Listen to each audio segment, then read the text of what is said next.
అందరికీ నమస్తే. మహానగర్ వార్తలకి స్వాగతం. నిన్న బాలకృష్ణ మాట్లాడిన మాటలకు ఇప్పుడు చిరంజీవి స్ట్రాంగ్ కౌంటరే ఇచ్చిండు. ఒక లేఖ కూడా రాసిండు. అయితే ఆ ముచ్చటేందో ఇప్పుడు చెప్తాం.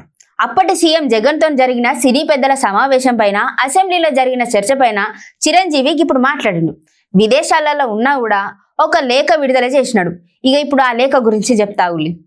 సెప్టెంబర్ 25న జరిగిన ఆంధ్రప్రదేశ్ అసెంబ్లీ సమావేశంలో గౌరవ శాసనసభ్యులు శ్రీ కామినేని శ్రీనివాస్ గారు మాట్లాడిన అంశం పైన గౌరవ శాసనసభ్యులు శ్రీ నందమూరి బాలకృష్ణ గారు స్పందించుకుంటా మాట్లాడిన మాటలలో నా పేరు ప్రస్తావనకు రావడం జరిగింది.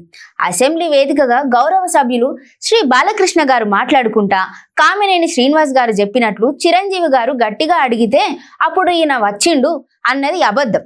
గట్టిగా ఎవడో అడగలేదు అక్కడ అని ఆయన అంత పెద్ద గట్టిగా చెప్తే ఇది కొంచెం దిగొచ్చిండట. లేకపోతే సినిమాటోగ్రఫీ మినిస్టర్ను కలవనన్నాడట అని ఇట్లా ఒక ఇంత వెటకారంగానే చెప్పడాన్ని నేను టీవీ ఛానళ్ల ప్రత్యక్ష ప్రసారం ద్వారా కూడా చూసిన. ఈ అంశంలో నా పేరు ప్రస్తావనకు వచ్చింది కాబట్టి నేను ప్రజలకు ఒక వివరణ ఇవ్వాలని అనుకుంటాను.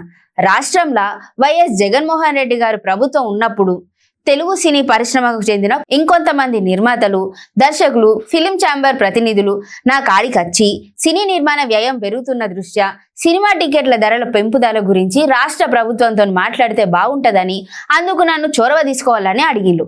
గప్పుడు నన్ను కలిసిన వాళ్ళలా శ్రీ రాజమౌళి, శ్రీ కొరటాల శివ, త్రివిక్రమ్ శ్రీనివాస్, మహేష్ బాబు, ఎన్టీ రామారావు, డివివి దానయ్య, మైత్రి మూవీస్ వాళ్ళు, ఇంకా 2-3 ప్రముఖులు కూడా ఉన్నారు.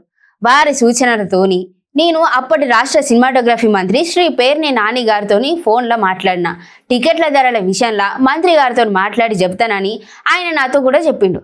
ఆ తర్వాత ఓ రోజు మంత్రి గారు నాకు ఫోన్ చేసి, ముఖ్యమంత్రి గారు ముందు మీతోని 1-to-1 కలుస్తానని చెప్పినాడు, లంచ్కి రావాలని చెప్పినని ఒక డేట్ ఇచ్చిల్లంట.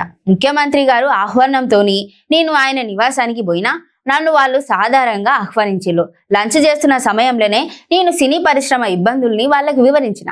ఇండస్ట్రీకి మీకు మధ్య గ్యాప్ ఉందని అందరూ అనుకుంటున్నారని, సమయం ఇస్తే అందరం కలిసి వస్తామని ఆయనకి చెప్పిండట. కొన్ని రోజుల తర్వాత మంత్రి శ్రీ పేర్ని నాని గారు నాకు ఫోన్ చేసి కోవిడ్ 2వ దశ కొనసాగుతున్నందున 5 మాత్రమే వస్తే బాగుంటది అని చెప్పిండట. నేనప్పుడు ఓ 10 మందిని వస్తామని చెప్తే సరేనని కూడా అన్నారట.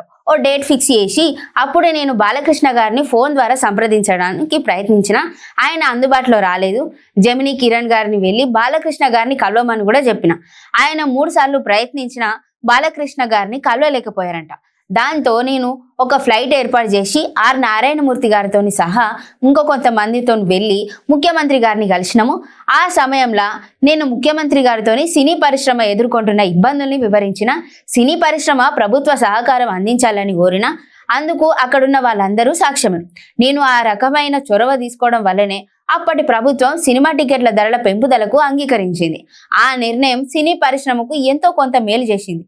ఆ నిర్ణయం వల్ల మీ నరసింహారెడ్డి సినిమాకైనా, నా వాల్తేరు వీరయ్య సినిమాకైనా టికెట్ రేట్స్ పెంచడానికి కారణమైంది. అందుకే ఇటు నిర్మాతలకు, అటు డిస్ట్రిబ్యూటర్లకు, ఎగ్జిబిటర్లకు లాభం జరిగింది. నేను రాష్ట్ర ముఖ్యమంత్రినైనా, సామాన్యుడితోనైనా నా సహజ సిద్ధమైన ధోరణితోనే గౌరవం ఇచ్చుకునే విధానంలో మాట్లాడినా. నేను ప్రస్తుతం ఇండియాలో లేను కనుక పత్రికా ప్రకటన ద్వారా జరిగిన వాస్తవాన్ని అందరికీ తెలియజేస్తున్నా అని ఒక మీడియా ప్రకటన ఇచ్చిండు. ఇట్లు కె చిరంజీవి అని కూడా రాసిండు. గిదునుల్లా బాలకృష్ణ మాట్లాడిన మాటలకి చిరంజీవి ఇచ్చిన కౌంటర్.